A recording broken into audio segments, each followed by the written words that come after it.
30th of May 1959. It was the dawn of a new day.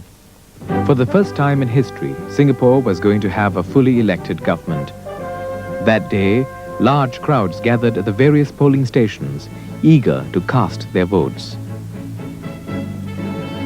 Steps towards self-government started 4 years back in a series of talks with the colonial authorities. In 1955, soon after the Labour Front government took office, Chief Minister David Marshall led the first delegation to London. He had hoped to convince the British to grant us self-rule, but they argued that Singapore was not yet ready. Politically, it was unstable, torn by communist-instigated strikes and student unrest all over the island.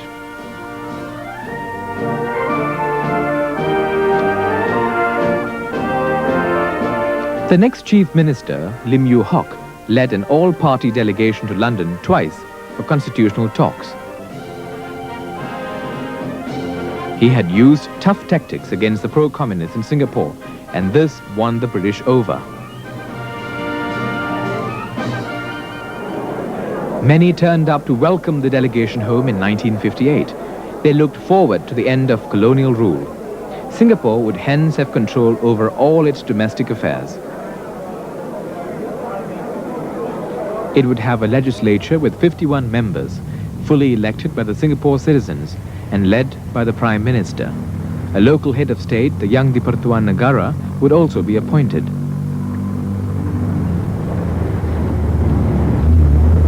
It was announced that election would be held a year later. This created much excitement all around the island. There was election fever. In 1955, there were only 6 political parties, but now 7 more were formed to contest the election. These 13 parties geared up for the contest. They included the Singapore People's Alliance, the People's Action Party, the Liberal Socialist Party, and the Citizens Party. And while there were only 69 candidates in 1955, the number was 194 in 1959. In the 1955 election, there was only a registered electorate of 320,000. But in 1959, it had almost doubled. The Singapore Citizenship Ordinance of 1957 gave voting rights to more than 200,000 immigrants, and for the first time, voting was made compulsory. Altogether, there was now an electorate of 590,000. Politics became mass-based. The stakes were high. The party that won would lead Singapore into the new era of internal self-rule. Issues in this election went beyond language and race. Who could lead Singapore to independence, and who had the best program for the future? Even before the campaign proper, the People's Action Party took the offensive against the ruling Labour Front. It revealed that Education Minister Chew Swee Kee had accepted $700,000 in bribes from a foreign source. Together with other allegations of corruption, this put the Labour Front in disarray. It hastily reorganized itself to form the Singapore People's Alliance in a bid to retain political power. It fielded only 39 candidates.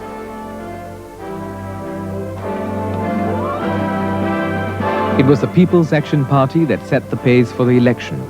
Although there were only 4 PAP members in the Legislative Assembly, it decided to make a bid for power. It threw a surprise by contesting all 51 seats. It introduced lunchtime political rallies and addressed large crowds, during which it explained its agenda for the future. It argued for a common market with Malaya to help solve the island's economic problems. It also promised a clean, honest, and efficient government.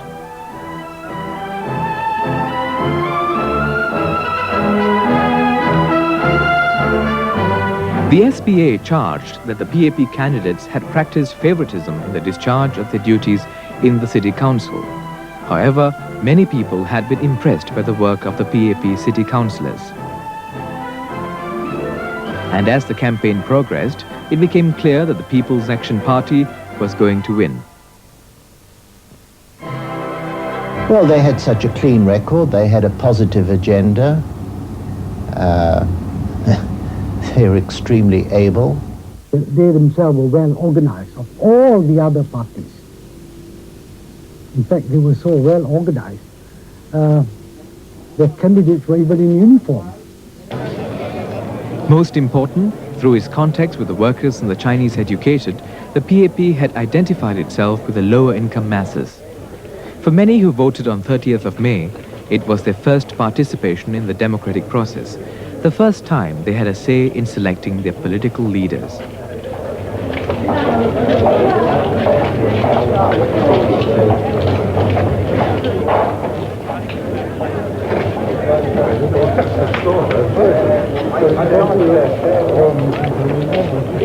And at the end of the day, the SPA lost ground. It only won 4 seats, polling 20% of the votes. The PAP were the clear victors, winning 43 seats and 53.4% of the votes.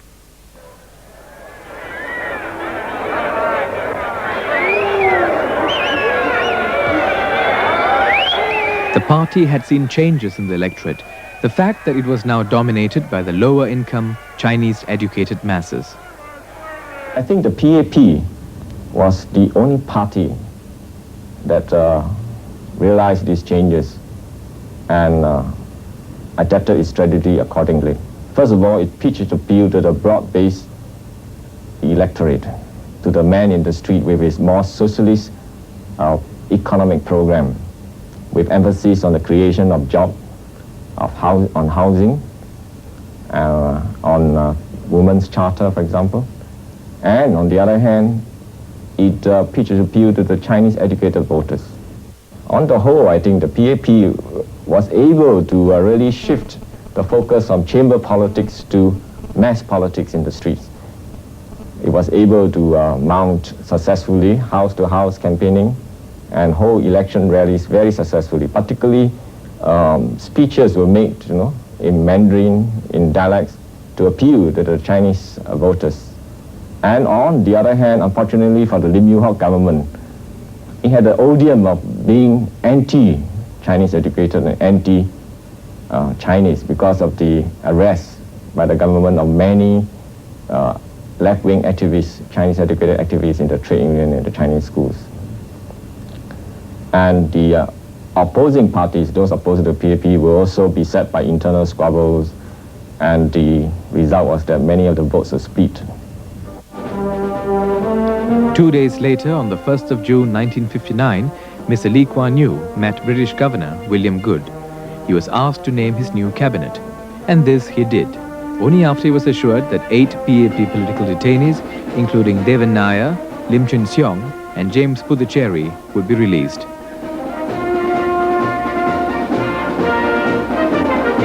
For the new government, the work had just begun.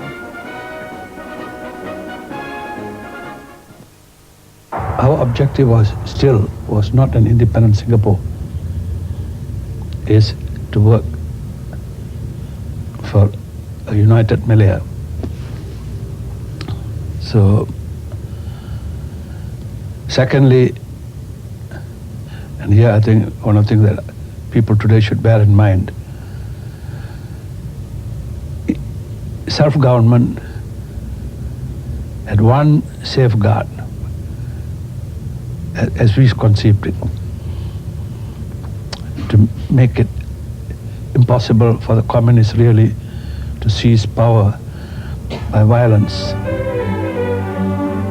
The PAP knew too well that within the party itself, the uneasy alliance between the communists and the non-communists would soon have to end. It wasn't too long before the communist elements made a bid for power. But until then, it had a more immediate task to complete, to nurse the economy to health and to provide jobs and houses for the people.